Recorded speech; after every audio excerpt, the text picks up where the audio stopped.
Hello guys, आप सभी लोगों का स्वागत है मेरे चैनल एनिमे सेंपाई पर। और आज मैं आपके लिए डीमन स्लेयर के सीजन 2 के एपिसोड 11 और 12 को हिंदी में एक्सप्लेन करूंगा। तो चलिए इस एपिसोड के एक्सप्लेनेशन को शुरू करते हैं। तो एपिसोड के स्टार्टिंग में एक लड़की की गोकू हाउस के ओनर को बताती है कि जेन को यानी कि जेनित्सु नहीं मिल रही, और वो उससे पूछती है क्या मैं उसे ढूंढने के लिए किसी को भेजूं। तो वो कहता है नहीं, इसकी कोई जरूरत नहीं है, अब बस उसे भूल जाओ, उसने आशिनुके कर लिया है और मुझे इसकी कोई परवाह नहीं है। तो वो लड़की कहती है लेकिन मास्टर। तभी वो गुस्से में उसकी ओर कैलकुलेटर फेंक देता है और कहता है अपना मुंह बंद करो और आज के बाद जेनको का कभी नाम भी मत लेना और दूसरों को भी ये बता देना। जिसे सुनकर वो भी हैरान हो जाती है। और इधर हम लोग तांजीरो और इनोसुके को टोकिटो हाउस की छत पर देखते हैं और इनोसुके तांजीरो को ये बताने की कोशिश कर रहा होता है कि उसके घर में एक डीमन है और वो ऐसा ऐसा दिखता है, लेकिन तांजीरो को उसकी एक भी बात समझ में नहीं आती और वो कहता है चलो जेनित्सु और टेंगेन के आने की वेट कर लेते हैं। तभी टेंगेन वहां पर आकर कहता है जेनित्सु अब नहीं आने वाला।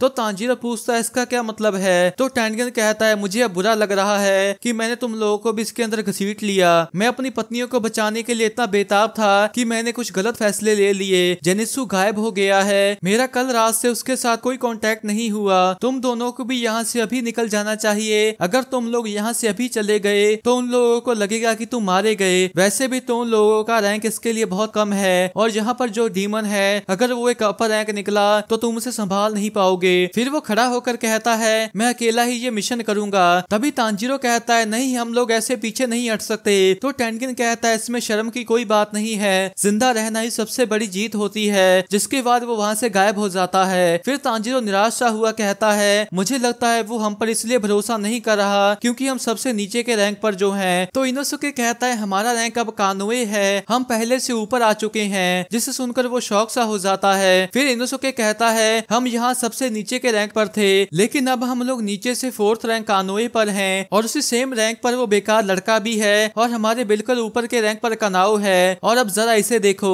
फिर वो अपने हाथ को आगे कर कर कहता है मुझे मेरा रैंक दिखाओ। जिसके बाद उसके हाथ पर कानोए लिखा आ जाता है और इनोसुके कहता है देखो कैसा लगा। लेकिन उसे देखकर तांजीरो शॉक हो जाता है और मन में कहता है अरे ये क्या है। फिर इनोसुके उससे कहता है क्या उन्होंने विस्टेरिया माउंटेन पर तुम्हारे हाथ पर कुछ लगाया नहीं था। तो तांजीरो कहता है हाँ कुछ तो लगाया था, लेकिन मैं इतना थका हुआ था कि मुझे उसके बारे में कुछ भी याद नहीं। फिर इनोसुके कहता है इसे विस्टेरिया फ्लावर इंग्रेविंग कहते हैं। जब तुम अपनी मसल पर जोर लगाते हो और ये शब्द बोलते हो तब ये दिखती है और ये एक साइन है कि तुम एक डीमन स्लेयर हो। तो तांजीरो निराशा हुआ कहता है मुझे इसके बारे में कुछ भी नहीं पता। फिर इनोसुके कहता है चलो भी अब निराश मत हो। तो तांजीरो कहता है बिल्कुल सही, अभी हमारे पास इसके लिए टाइम नहीं है। जैसे ही रात होगी मैं तुम्हारे ओगीमोटो हाउस में आऊंगा, तो इसलिए मेरे आने तक का इंतजार करना क्योंकि अकेले कुछ भी करना खतरनाक हो सकता है। तो इनोसुके कहता है और भला मैं ऐसा क्यों करूंगा। फिर तांजीरो कहता है मैं आज अपने हाउस की इन्वेस्टिगेशन पूरी कर लूंगा। तभी इनोसुके उसके गाल को खींचकर कहता है मैंने तुमसे कहा ना कि डीमन मेरे हाउस में है, तो तुम्हें मेरे साथ आना ही पड़ेगा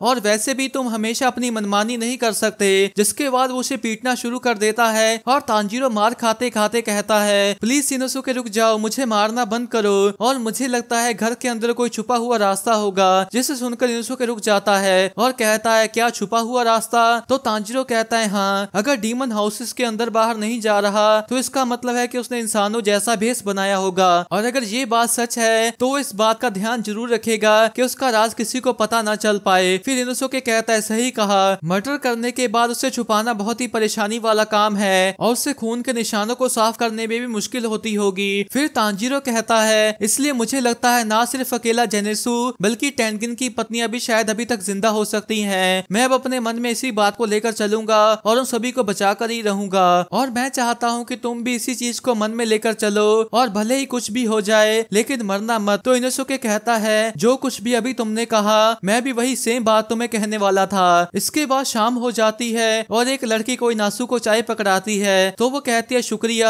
बाकी का काम मैं खुद कर लूंगी, तो तुम दोनों जाकर डिनर कर लो। जिसके बाद वो दोनों वहाँ से चली जाती हैं, लेकिन तभी वो वापस आ जाती हैं, जिसे देखकर कोई नासु भी चौंक सी जाती है। फिर वो दोनों ही उससे आई लव यू कोई नासु ईरान कहती हैं। जिसके बाद वो मुस्कुराकर कहती है हाँ हाँ मैं भी तुमसे प्यार करती हूँ, तो अब तुम दोनों जाओ। जिसके बाद वो दोनों खुश होकर वहाँ से चली जाती हैं। फिर वो अपने आप को मिरर में देखने लग जाती है। तभी तांजीरो उसको बुलाता है। जिसके बाद वो पीछे देती है और उसे ऐसे कपड़ों में देखकर वो चौंक सी जाती है। फिर तांजीरो कहता है ऐसे यहाँ आने के लिए माफ करना, लेकिन मैं आज टोकीटो हाउस छोड़ रहा हूँ। क्या आप मास्टर को मेरे खाने और मेरे रहने के पैसे दे देंगी? जिसके बाद वो उसके आगे पैसे कर देता है तो वो चौंक कर पूछती है, सुमी तुमने ऐसे कपड़े क्यों पहने हैं? तो तांजीरो कहता है, मुझे कुछ कारणों की वजह से एक लड़की बनना पड़ा था, लेकिन मैं एक लड़का हूँ। तो वो कहती है, अरे वो तो मुझे पहले से ही पता है। जिसे सुनकर तांजीरो को भी एक शौक लगता है। फिर कोइनासु कहती है, मैंने तो जब तुम्हें पहली बार देखा था तभी मुझे इसके बारे में पता चल गया था। जिसे सुनकर वो और शौक हो जाता है और मन में कहता है, कौन सोच सकता था कि मैं पहले ही पकड़ा जा चुका हूँ। फिर कोइनासु कहती है, तुम्हारे भी जरूर कुछ रीजंस होंगे, तुम्हें भी सुमा की बहुत चिंता होगी, सही कहा ना? तो तांजीरो कहता है, जी ये सच है और मैं आपसे वादा करता हूँ कि जो लोग गायब हुए हैं मैं उन सभी को बचा कर रहूंगा। जिसे सुनकर वह मुस्कुरा कर कहती है, तुम्हारा शुक्रिया, इससे मेरे मन का बोझ जरा सा हल्का हो गया है और वैसे भी मैं कल एंटरटेनमेंट डिस्ट्रिक्ट को छोड़ने वाली हूँ। जिसे सुनकर तांजीरो कहता है, ये तो बहुत अच्छी खबर है। तो कोइनासु कहती है, हाँ, और एक इंसान है जो कि मुझे अपनी पत्नी बनाना चाहता है और मेरी खुशी का कोई ठिकाना ही नहीं है, लेकिन जिन्हें मैं पीछे छोड़कर जाऊंगी मुझे उनके लिए चिंता हो रही है। तो तांजीरो कहता है, आप इसकी चिंता मत कीजिए, आप बस अपने चेहरे के मुस्कान को ऐसे ही कायम रखिएगा। फिर कोइनासु कहती है, और मैं भी ये नहीं चाहती कि तुम भी गायब हो जाओ। जिसे सुनकर तांजीरो भी मुस्कुरा देता है और फिर वो उससे कहता है, तो ठीक है मैं चलता हूँ। फिर वो खड़ा होकर कहता है, मैं आशा करता हूँ कि आपको आपकी जिंदगी में बहुत सारी खुशियाँ मिले। तो कोइनासु कहती है, शुक्रिया, और तुम्हें भी मिले, और मुझे पता है कि तुम सुमा को बचा लोगे। जिसके बाद वो हाँ कहकर वहाँ से चला जाता है। फिर कोइनासु भी दूसरी ओर चेहरा कर बैठ जाती है, लेकिन तभी हम लोग उसके पीछे उन बेल्ट्स को देखते हैं और कोइनासु कहती है, अरे क्या तुम कुछ भूल गए? लेकिन तभी हम लोग वहाँ पर डाकी को देखते हैं और वो कहती है, हाँ बिल्कुल, मैं तुम्हें खाना चाहती हूँ क्योंकि आज तुम्हारी यहाँ पर आखिरी रात जो है। जिसे देखकर कोइनासु भी पूरी तरह से डर जाती है। और इधर हम लोग तांजीरो को इनोसुके के पास जाते हुए देखते हैं, लेकिन तभी उसे एक महक आती है जिससे वो वहीं पर रुक जाता है। फिर वो बैठकर मन में कहता है, ये एक मीठी सी महक है लेकिन बहुत ही कमजोर है, ये जरूर एक डीमन की महक है और ये बिल्कुल मेरे नजदीक है। और इधर इनोसुके कहता है, रात हो चुकी है लेकिन वो अभी तक यहाँ पर नहीं आया। सोइचिरो सच में बेवकूफी है और अब मुझे लगता है मुझे खुद ही कुछ करना पड़ेगा। जिसके बाद वो एक जंप लेकर अपने सर को सीलिंग के अंदर घुसा लेता है और कहता है, ओए चूहो मेरी स्वॉर्ड्स लेकर आओ। इसके बाद हम लोग उसकी स्वॉर्ड्स को वहाँ पर आते हुए देखते हैं और इनोसुके कहता है, उस आदमी के पास कमाल की स्किल्स हैं, उसने मेरी दोस्ती इन मस्कुलर चूहों से करवा दी। और हम लोग दो चूहों को उसकी स्वॉर्ड्स को लाते हुए देखते हैं। फिर इनोसुके कहता है, अब तो मुझे भी वो निंजू सीखना है। जिसके बाद वो चूहे उसको वो स्वॉर्ड पकड़ा देते हैं। फिर इनोसुके अपने कपड़े उतार कर अपना मास्क पहन लेता है और कहता है, चलो अब कुछ डीमंस को काटते हैं। जिसके बाद वो गेट को तोड़कर वहाँ से भाग जाता है। और इधर क्योगोकू हाउस का मास्टर वो मित्सु के कपड़ों को पकड़े होता है। तभी उसके पीछे टेनगिन आकर कहता है, जेनको और हिनासुरु के साथ क्या हुआ, जल्दी से बताओ। तो वो घबराया हुआ कहता है, जेनको गायब हो गई और हिनासुरु बीमार पड़ गई थी, इसलिए उसे यहाँ से भेज दिया गया। फिर टेनगिन कहता है, मुझे वो सब बताओ जो कि इस चीज से जुड़ा हुआ है, तुम्हें किस पर शक है। जिसके बाद वो अपनी कुनाई को हटा लेता है और कहता है, तुम मुझ पर भरोसा कर सकते हो। जिसके बाद वो जोर जोर से हांफने लग जाता है और टेनगिन कहता है, वो जो कोई भी है मैं उसे मार डालूंगा, मैं तुम्हारे लिए उसका बदला लूंगा। जिसके बाद उसे ओमेसु की याद आती है। फिर वो कहता है, वाराबी ही में नाम की एक ओइरान है, वो उत्तर की साइड की एक रूम में रहती है जहाँ पर एक भी लाइट नहीं है। और तभी हम देखते हैं कि टेनगिन वहाँ से गायब हो चुका होता है। फिर वो डाकी के रूम में आता है लेकिन वहाँ पर कोई भी नहीं होता। जिसके बाद वो उसे ढूंढने निकल पड़ता है और मन में कहता है, मैं वहाँ जाता हूँ जहाँ पर हिनासुरु है, अगर वो अभी तक जिंदा हुई तो उसके पास मेरे लिए जरूर कुछ अच्छी जानकारी होगी। जिसके बाद वो सोच चला जाता है और इधर तांजीरो टोकीटो हाउस पहुँच जाता है और मन में कहता है, यहाँ पर डीमन की महक स्ट्रॉन्ग है। इसके बाद वो खिड़की खोलता है और एकदम से शॉक हो जाता है और हम देखते हैं कि डाकी कोइनासु को अपनी बेल्ट के अंदर ऑब्जॉर्व कर रही होती है और वो उससे कहती है, तुम कोई हाशिरा नहीं हो, क्या तुम्हें पता है कि हाशिरा कहाँ है? फिर वो उसकी ओर देखती है और तांजीरो एकदम से शॉक होकर मन में कहता है, तो ये अपर 6 है। फिर वो उससे कहता है, उस इंसान को अभी छोड़ दो। जिसके बाद वो अपनी स्वॉर्ड निकाल लेता है और डाकी गुस्से में कहती है, तुम्हारी मुझसे ऐसे बात करने की हिम्मत भी कैसे हुई? फिर वो उसके ऊपर अपनी बेल्ट से अटैक करती है जिससे तांजीरो दूसरे घर की छत पर जा गिरता है। जिसके बाद वो मन में कहता है, वो तो बहुत ही तेज है, मैं तो उसे देख भी नहीं पाया, मेरे हाथों में बिल्कुल भी ताकत नहीं बची और मेरी बॉडी भी सुन पड़ गई है। लेकिन तभी वो शांत सा होकर उठने उठने की कोशिश करता है और मन में कहता है मेरी बॉडी सही से रिस्पॉन्ड कर रही है। फिर वो खड़ा होकर कहता है मेरे हाथों में ताकत इसलिए नहीं थी क्योंकि मैं डर गया था, मेरी बॉडी इसलिए सुन पड़ गई थी क्योंकि मेरी पीठ टकराई थी। वो डीमन अपनी बेल्ट से हमला करती है और वो इंसानों को भी अपने अंदर अब्सॉर्ब कर सकती है, इसलिए मुझे बिल्डिंग में कोई भी इतना बड़ा होल नहीं मिला जहाँ से एक इंसान निकल पाए। तभी डाकी बाहर आकर कहती है अरे तुम तो अभी तक जिंदा हो, तो इसका मतलब जितना मैंने सोचा था तुम उतने भी कमजोर नहीं हो। तभी नेज़ुको के बॉक्स की बेल्ट टूट जाती है, जिसके बाद तांजीरो उसे नीचे रख देता है और कहता है नेज़ुको जब तक तुम्हारी खुद की जान खतरे में ना हो तब तक इस बॉक्स से बाहर मत निकलना। और हम देखते हैं कि नेज़ुको भी शांत बैठी होती है, जिसके बाद Tanjiro fourth form striking tight से हमला करने जाता है और डाकी भी हमला कर देती है और तांजीरो भी उसके सभी अटैक्स को ब्लॉक कर देता है। तभी डाकी अपने सभी बेल्ट्स को एक कर उसके ऊपर वार करती है और तांजीरो उसे भी ब्लॉक कर लेता है। फिर वो उसकी बेल्ट्स के ऊपर अटैक करता हुआ एक बेल्ट को काट देता है। तभी डाकी उसे एक पंच मारती है जिससे वो नीचे लैंड हो जाता है। फिर डाकी नीचे आ जाती है और कहती है तुम्हारे वो मूव्स इतने बेकार भी नहीं थे और तुमने उस बेल्ट को मुझसे अलग करने का काम भी अच्छे से किया जहाँ पर कोई नासू कैद थी। अब मुझे इसमें मजा आ रहा है, मैं तुम्हारे साथ कुछ समय और खेलूंगी। फिर तांजीरो खड़ा होकर कहता है चाहे कुछ भी हो जाए मुझे इसे हराना ही होगा। जिसके बाद वो अपनी स्वॉर्ड को आगे कर लेता है और डाकी भी मुस्कुरा देती है। इसके बाद हम लोग टेनगिन को भागते हुए देखते हैं और वो एक जगह पर आ जाता है। फिर वो आगे जाने लगता है लेकिन तभी उसे एक एहसास सा होता है। जिसके बाद वो एक घर के अंदर देखता है तो उसे वहाँ पर हिनासुरु दिखती है जो कि उन बेल्ट्स के साथ बंधी हुई होती है। फिर वो उसे बचा लेता है और उसे एक एंटीडोट देता है और वो टेनगिन से कहती है मुझे माफ कर दीजिए लॉर्ड टेनगिन। तो टेनगिन कहता है कोई बात नहीं, बस और मत बोलो। तो वो कहती है मुझे पता चल गया था कि वाराबी ही में ही डीमन है, लेकिन उसे भी मेरे ऊपर शक हो गया था, इसलिए मैंने जरा सा जहर पी लिया और हाउस से निकलने की कोशिश की। लेकिन ये जो बेल्ट उसने मुझे दी थी वो मेरे ऊपर नजर रख रही थी और मुझे मारने की कोशिश भी कर रही थी, इसलिए मैं आपके साथ कोई कांटेक्ट नहीं कर पाई। प्लीज लॉर्ड टेंगिन मुझे छोड़िए और यहाँ से जाइए। आपने भी वो आवाज सुन ली होगी, उस डीमन ने अपना आतंक मचाना शुरू कर दिया है। तो टेंगिन उससे पूछता है क्या तुम ठीक रहोगी? तो वो कहती है जी, और मुझे माफ कर देना मैं आपके ज्यादा काम नहीं आ पाई। तो टेंगिन उससे कहता है तुम्हें अब और कुछ करने की जरूरत नहीं है, जैसे ही एंटीडोट असर करने लगेगा उसी समय योशिवारा छोड़ देना।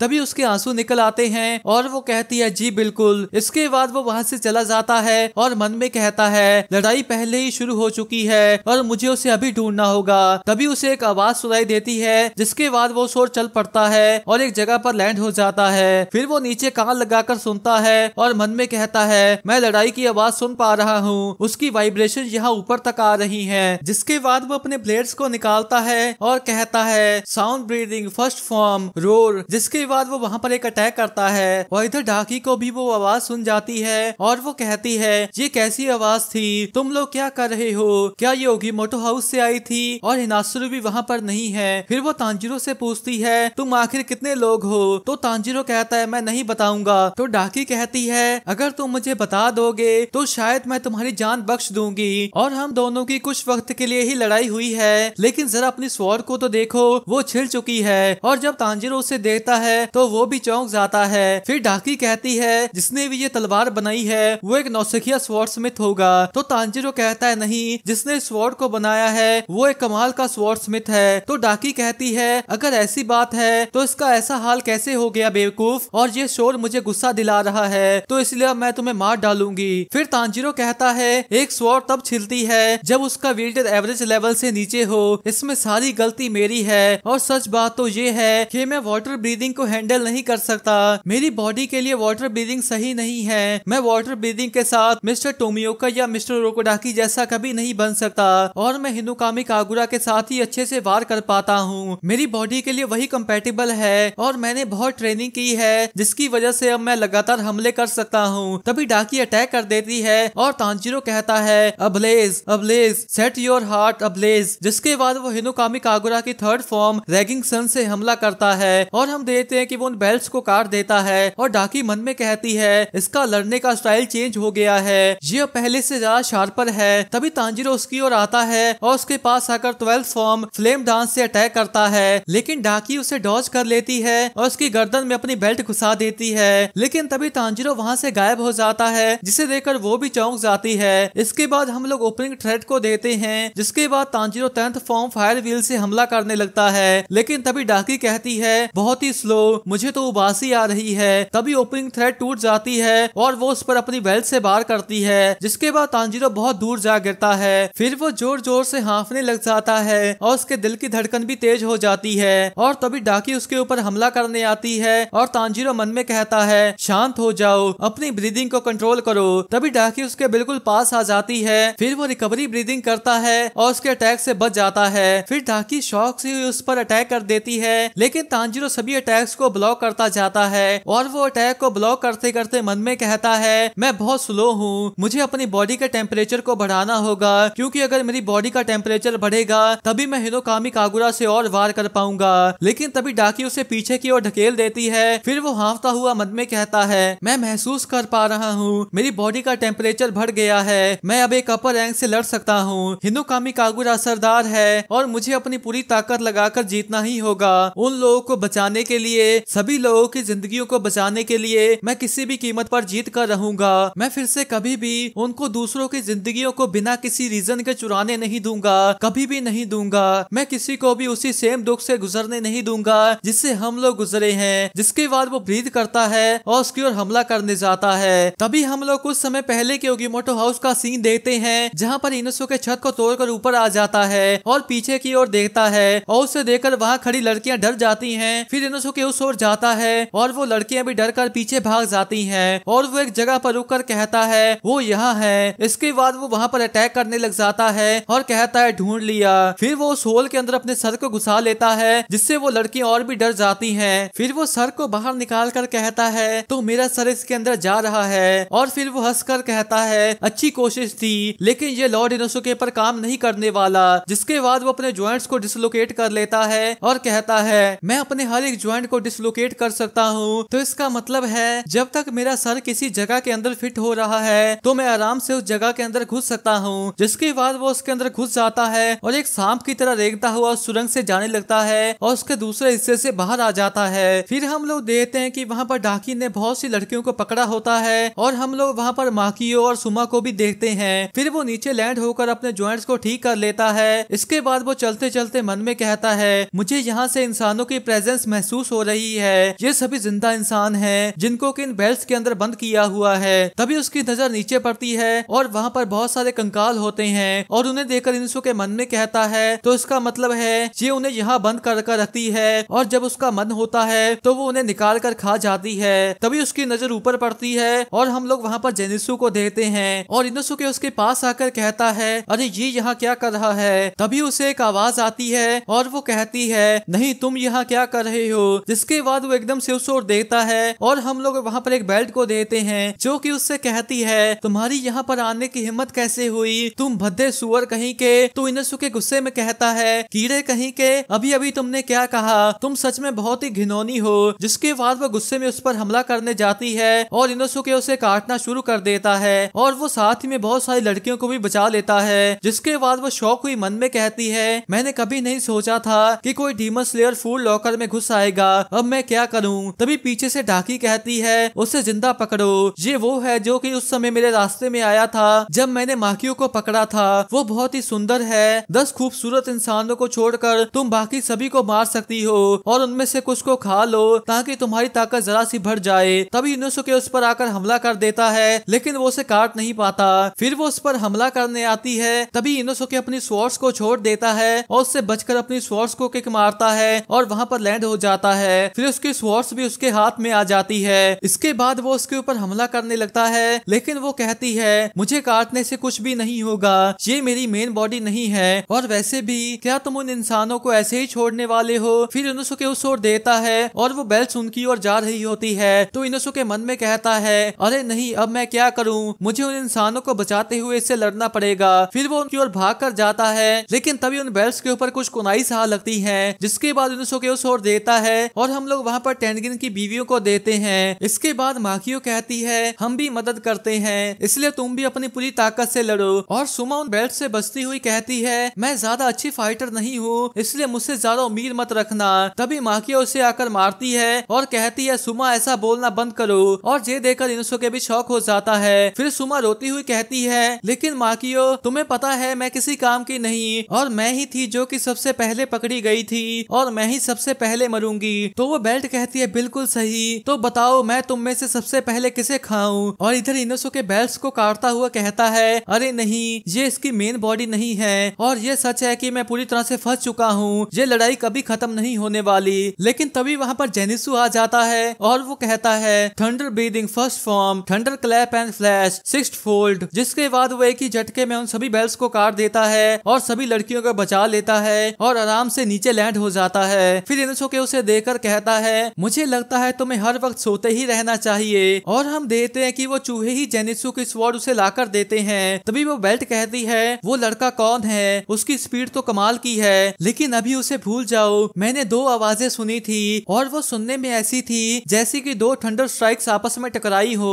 एक तो उस लड़के ने की थी और दूसरी वाली शायद ऊपर से आई थी। तभी वहाँ पर एक धमाका होता है और वो बेल्ट कहती है हवा, क्या ऊपर से एक बड़ा सा होल हो गया है, लेकिन कोई ऊपर से इतना नीचे तक होल कैसे कर सकता है। इसके बाद हम लोग धूल के अंदर टेंगिन को देते हैं, जिसके बाद वो ब्रीथ करता है और एक ही बार में उन सभी बेल्ट्स को काट देता है। और उसे देखकर वो दोनों भी चौंक जाती हैं और टेंगिन कहता है माकियो और सुमा प्लीज मुझे माफ कर देना, मैंने आने में कुछ ज्यादा ही समय लगा दिया और तुम दोनों को देखकर खुशी हुई। फिर वो उन दोनों की ओर आता है और उन दोनों के सर पर हाथ रखकर आगे चला जाता है और हम देखते हैं कि उन दोनों की ही आंखें भर आती हैं। फिर वो रुककर कहता है मैं देख रहा हूँ कि तुम दोनों ने बहुत ही फ्लैशी काम किया है और करोगी भी क्यों ना, आखिर तुम दोनों मेरी बीवियां जो हो। जिसके बाद उन दोनों की आंखों से आंसू आ जाते हैं और उन्हें देखकर टेंगिन मुस्कुरा देता है। फिर वो कहता है तो ठीक है। इसके बाद वो अपने ब्लेड्स को तेजी से घुमाने लग जाता है और कहता है अब से चीजें और भी ज्यादा फ्लैशी होने वाली हैं। और इसी के साथ ये एपिसोड एंड हो जाता है। तो गाइस मैं होप करता हूँ कि आपको ये एक्सप्लेनेशन अच्छी लगी होगी। अगर आपको ये एक्सप्लेनेशन अच्छी लगी है तो इस वीडियो को एक लाइक कर दें और नीचे कमेंट भी जरूर कर दें। नेक्स्ट एपिसोड की वीडियो कल आ जाएगी, अगर आप उसे मिस नहीं करना चाहते तो इस चैनल को जरूर सब्सक्राइब कर लीजिए। तो मिलते हैं एक और नई एक्सप्लेनेशन वीडियो के साथ, तब तक के लिए टाटा बाय बाय।